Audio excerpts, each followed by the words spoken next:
Season 2 of Gyrlsense. I'm Maria del Carmen, your host. Today's special guest is Taylor McCoy. I first saw Taylor during one of her performances. Her poise, humbleness, and talent had me glued until she sang her final note.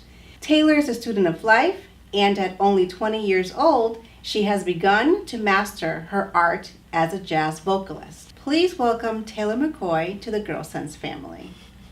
Taylor, thank you so much for coming on my platform and sharing your art.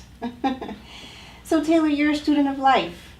You're 20 years old, and you're trying to figure it all out. Yes. I do have a news flash. Okay. We've all been there. Yeah. And many of my adult friends, and sometimes including myself, we're still trying to figure it out. But we all have our own realities, right? So what exactly does this mean to you in particular? It just means, I guess, listening to people who are older than me, who have already been there and done that, and taking everything in that I can and learning from every experience and figuring out what works for me and what doesn't, and finding my way, I guess. So at 20 years old, have you already looked back at the younger Taylor and thought, oh boy, I should have done this? Yeah. Or if I didn't have the opportunity then, how can I bring that up? How can I open my own doors now? And give me an instance. Well, I feel like everyone should kind of take their time with this, but when you graduate college, I graduated high school when I was 17, so you decide where you want to go to school, and I chose a pretty expensive school, and I didn't really think of the practical side of things, and people tried to tell me, my mother, my just family, older people tried to tell me, maybe you should reconsider or, change your plan a little bit, but I'm a very determined person. When I have something, I'm, this thought, I'm going to do it, and it's going to happen the way I want it to. Absolutely. And that's exactly what I did, and I don't regret any decision I've ever made, I don't think.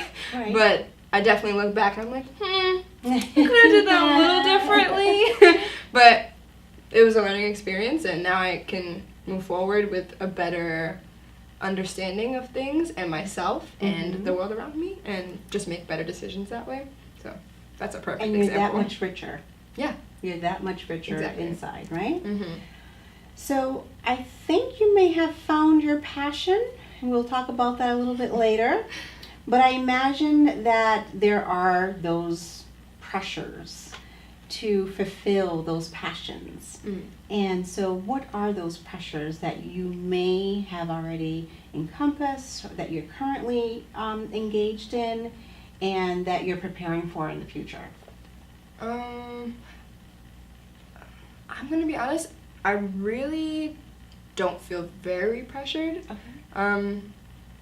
Like I said, I've always wanted to do things my way. I guess the only pressure that I might have is myself, and trying to live up to the standard that I have for myself in every aspect, but especially music. Like, I feel like a lot of times you see people around you, and maybe they're at a different pace than you are. Right. And that can be easy to compare yourself to other people, but you are you. You will never be anyone else. There's no reason to look at anyone else, because they won't do anything for you in that sense. So I truthfully don't feel a lot of pressure. Maybe to be like on time for things. That's a pressure, but you were on time for me. Exactly, I was pretty early. I feel like I was like, wow, yeah, let's go in time now. But I don't know, I just am really about doing what feels right for me. I'm not really worried about other people or opinions or what I should be doing or what I'm not doing at all. Like, not on my radar, really. And how do you respond if there's ever been a time to that individual or those individuals who have tried to steer you a different way or try to correct your way of doing things?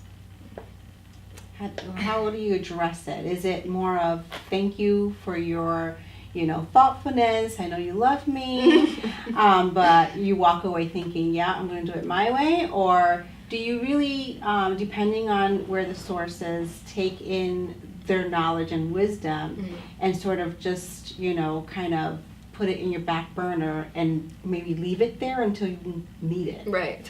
Until you pull it out for, to take you out of whatever circumstance. I would say when I was younger, I'm so old now. When I was a little younger, I definitely would kind of disregard or still let them talk, but maybe truthfully not be listening 100% or selective listening, thinking I know what they're gonna say, and I still have trouble with that now. But I have learned so much from listening to other people in regards to so many different things, that it's worth me listening to them at this point. At this point in my life, I will sit, listen, and try and figure out if what they're saying can be applied to me right now. Will it actually help me?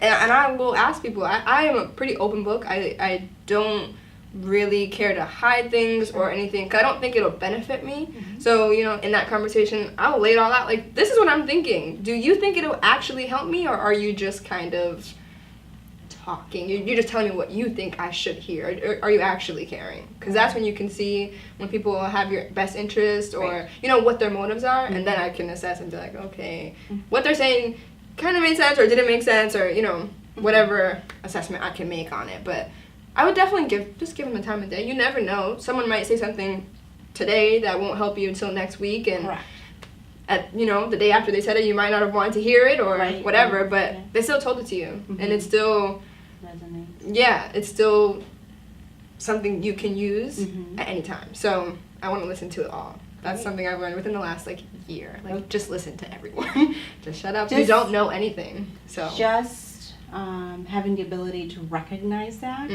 you're already on the right path. I think it's when you're still stuck in that bubble that no one knows anything except me. I know I have all the answers.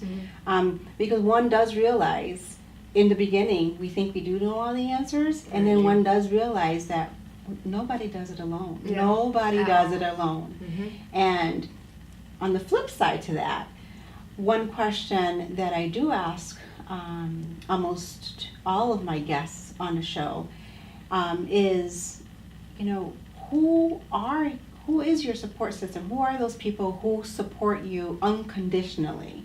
And I ask that question because I think it's so important that there are many youths like yourself or younger or even, adults who, are always surrounded by individuals who can speak very quickly, the best supporter was my mom, or the best supporter was my dad, or they always have that person who always supported them no matter what. But that isn't necessarily true in all households. So I ask the question because many of the answers isn't someone's parents. It could be a teacher. It could be a stranger at a bus that day, that stranger might have heard your voice and said, you know what, you should do something with that. Where no one else said that to you, even within our closest circle. So when I ask, who supports you unconditionally? They hear you out, they still give you their advice, but they support you. I guess I'm going to give that typical answer. It is my mother. Yeah. She's one of the people that I consider to be a great support. Her and I are very similar, so we can, I guess, do a little headbutting sometimes, but she still has my back in anything that I do. She will always let me know what I should or shouldn't be doing. That's one person that I've realized, okay, you don't know everything, just shut up. She might be saying something that you need to hear. And honestly, not everybody does have something that you need to hear, but she's my mother. She knows. Yeah. She has been in a very similar situation that I have been in a lot of instances in my life, so she kind of already has that previous experience. Yeah. So she's a good person that supports me. She always comes to my shows. She's always there. Or not even my shows. In high school, I was into music. I played the flute in high school, but I was really into sports. I swam on the girls' team and ran indoor and outdoor track for all 4 years. All 3 seasons, I was constantly doing something. Yeah. And she might not have always been been able to make it to my games or, you know, my meets or anything like that, but she always helped guide me in just in anything that I do. She was always like, you should stick with it, or you shouldn't, or you should try this approach, like something like that. But my mom, also my vocal teacher at Lydia Champlain, on a more specific music sense, she's amazing. My mother is my mother, but my mother's not a musician. My mother is not that person. Atla, she's a singer in this area, and she's someone who also has had my back from the very beginning. I've only known her for about like 5 years now. Okay. But she got me started singing jazz and just, you know, helped me get my foot into this kind of thing, and she has always had my back 100%. So she's a great support. So that's a great lead to my next question. Have you consolidated your taste buds in your taste buds just in general? I won't say in the genre as yet, but just your taste buds and exactly what it is that you want to do? Or are you open to new ideas, new things? What could those things be? You know, is there a certain industry that calls your name, but you're not sure how you fit in, but you want a little taste of it? You know, what can you pull, you know, from the cabinet onto your plate?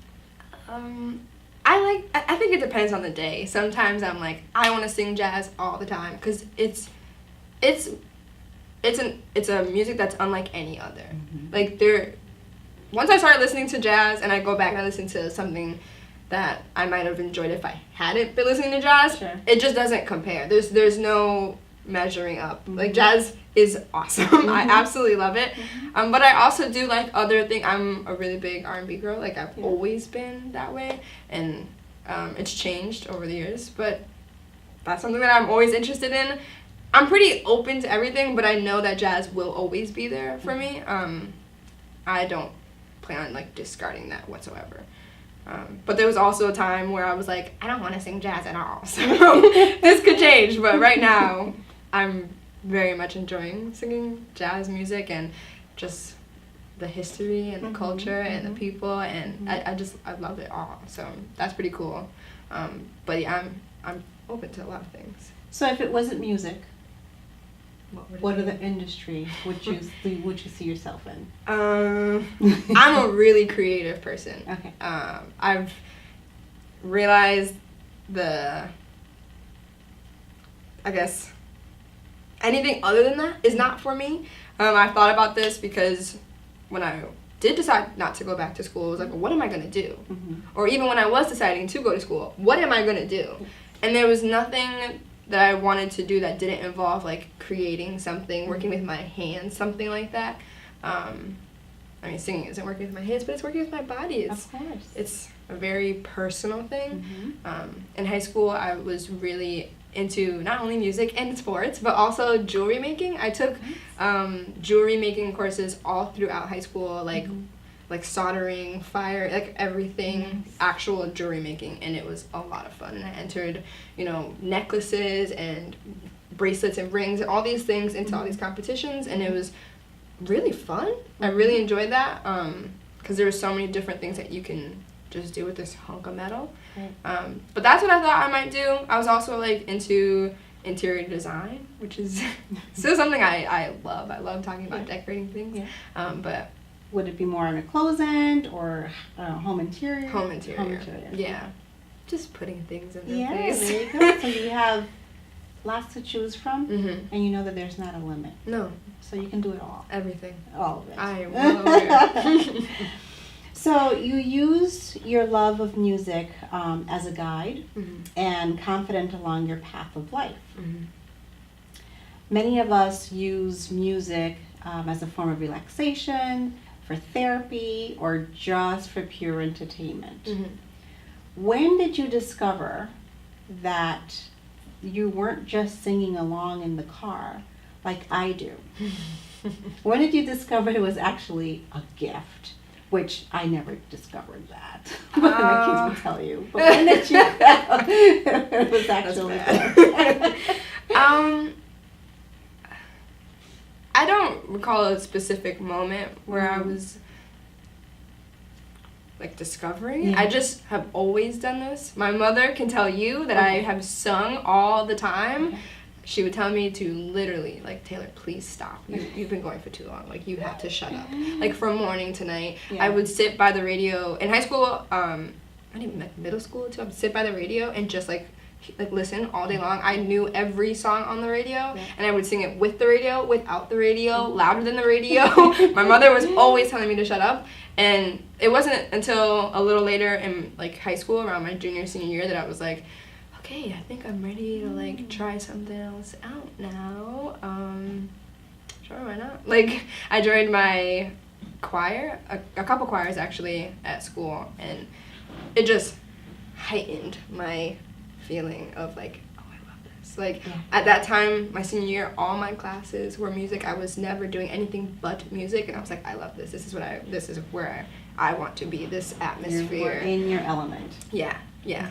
And that's what, that feeling, it's happened at different times since I've graduated high school. It's only been like 4 years. But like I said earlier about, like, the little family at heart, or just these communities of people all working towards the same thing, in a way, like, everyone's doing something different still, but you're still working towards things, and it's I feel like I'm explaining it poorly. No, I totally get it. I understand. But along those lines, you mentioned that you very creative, and in an earlier candid conversation, you mentioned that you have begun journaling. Yes.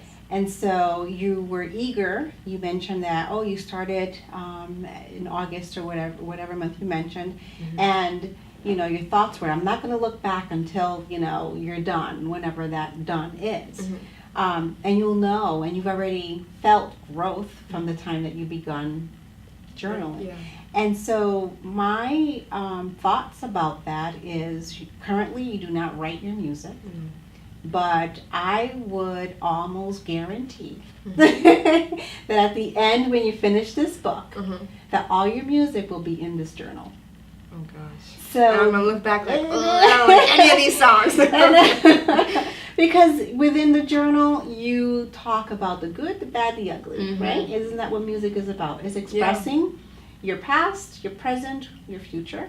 So think about what you're putting in writing now, how it may serve you, serve you later. So with that in mind, you are still being creative even without thinking you're being creative. Good, that's the goal. It is a goal, and it's a natural thing for you.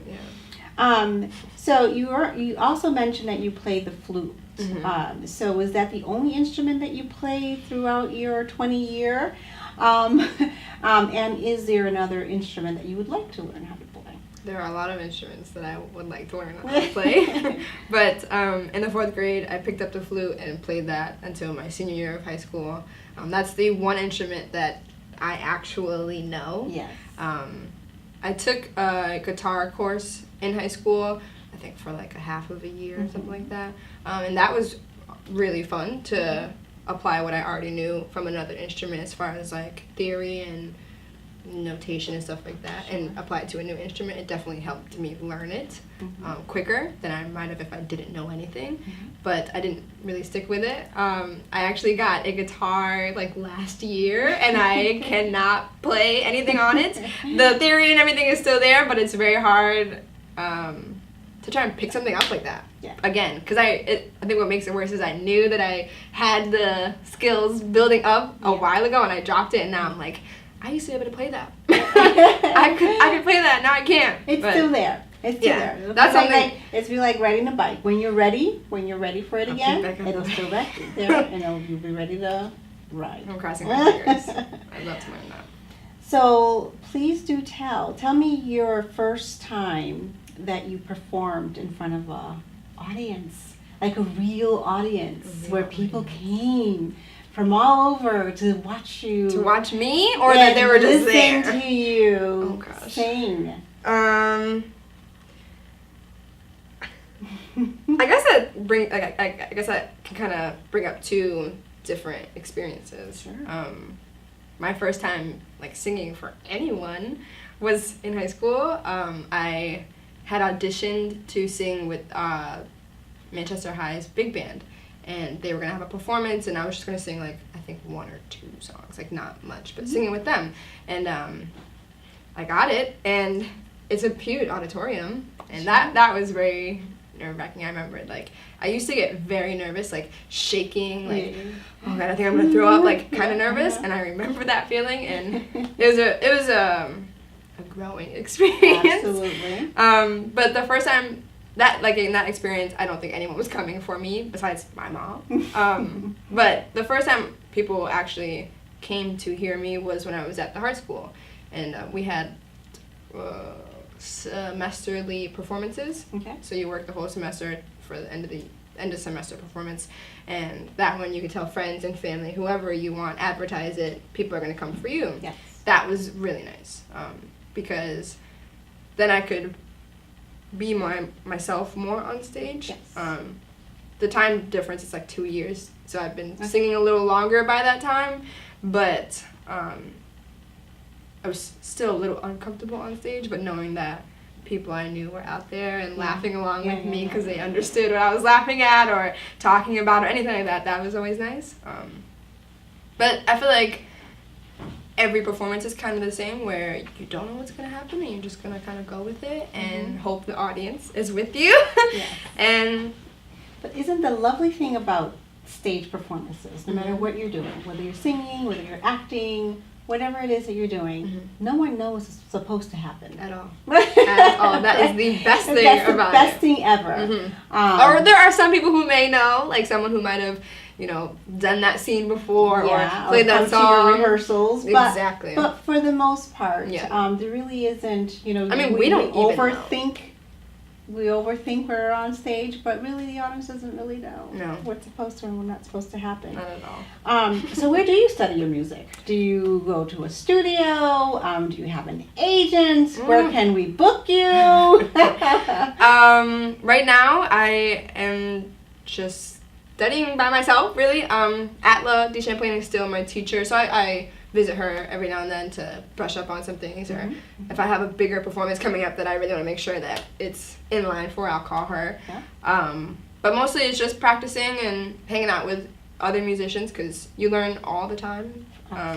So I just keep that in my environment, not by choice. I mean, or not like these people need to be in my life, but I enjoy these people in my life. So I'm learning from them. I don't have an agent. I do everything myself. My mom wants to pretend to be my manager, so maybe I should say she's my manager. But most of it is just me. Give the props to Mom. Oh, gosh. We got it. Okay, Mom. I got you, Mom. But, yeah, no, most of it's me.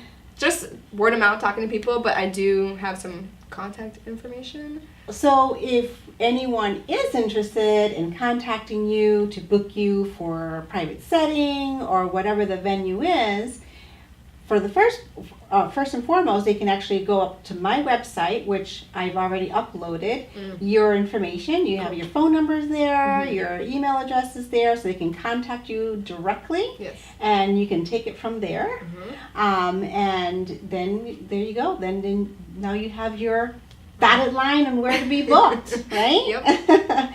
So tell me very quickly, like, where have some of your professional performances been played? Because this is where I saw you you were performing professionally on stage. So where have some of those venues been? Oh, Hot Chocolate Soul. You saw me there. I kind of go back and forth now between Massachusetts a little bit and Connecticut. So I've played at Smoking with Chris. It's a restaurant down here in Southington. Really great food. Also great atmosphere. They have music Thursday through Sunday all the time. I've also played at Infinity Hall. Trying to think of where else I have been. That's what happens when you get big. No, I just have a horrible memory. So how about this? Are there any upcoming events? Yes, I have a show at Mill 180 Park in East Hampton, Mass. It's this really cool indoor park. Really cool spot. I'm also going to be at Smoking with Chris October 13th. The Mill 180 is October 6th. And then I will actually be, this weekend, I'll be in Braintree at a farmer's market. Who knew? Who knew? Who Not knew? me. I didn't book this one actually, but Who knew? But any of the upcoming performances that you do have also will be located, can be found on my website as well, which then in turn they can contact you, or Yes. they can just go to the venue. yes. And we were so lucky to have Taylor McCoy perform for us. So please enjoy Taylor. The song is called I Can't Believe That You're in Love with Me. Your eyes are blue, your kisses too. I never knew what they could do. I can't believe that you're in love with me. You're telling everyone I know I'm on your mind each place we go. You can't believe that you're in love with me. I have always placed you far above me. I just can't imagine why you love me. And after all is said and done, to think that I'm the lucky one, I can't believe that you're in love with me. I'm Maria del Carmen, your host. Once again, this grassroots show is taking root. Visit Gyrlsense.com for more information about Taylor and our other guests. Join us again for more Gyrlsense.